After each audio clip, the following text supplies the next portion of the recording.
We are going to start a new book, The Lemonade War by Jacqueline Davies. And the back says, Evan Tresky is people smart.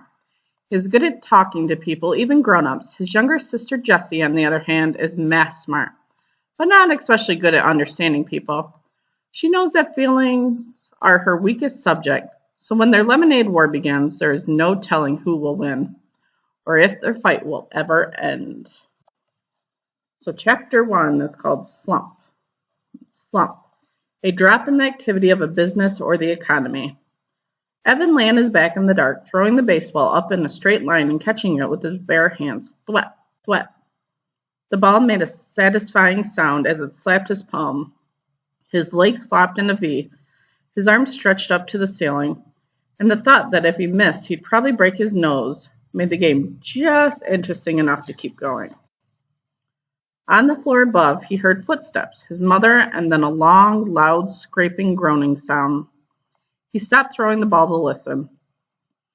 His mother was dragging something heavy across the kitchen floor, probably the broken air conditioner.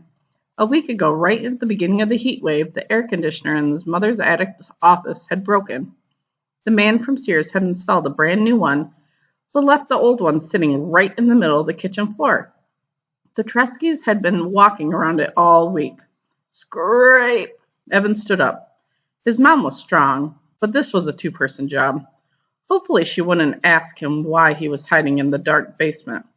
And hopefully Jessie wouldn't be in the kitchen at all. He'd been avoiding her for 2 days. Now, and it was getting harder by the minute. The house just wasn't that big. Evan had his hands on the railing when the scraping noise stopped. He heard footsteps fading to silence. She'd given up, probably the heat. Thought, it was that kind of weather, giving up kind of weather. He went back to lying on the floor. Thwop, thwop. Then he heard the basement door open. Psst. Evan caught the ball and froze. Evan? Jessie's voice sounded echoey in the darkness. Evan, you down there? Evan held his breath. He lay completely still. The only thing that moved was the pins and needles prickling in his fingers. He heard the door start to close. Long breath out. But then it stopped and opened again. Footsteps on the carpeted stairs.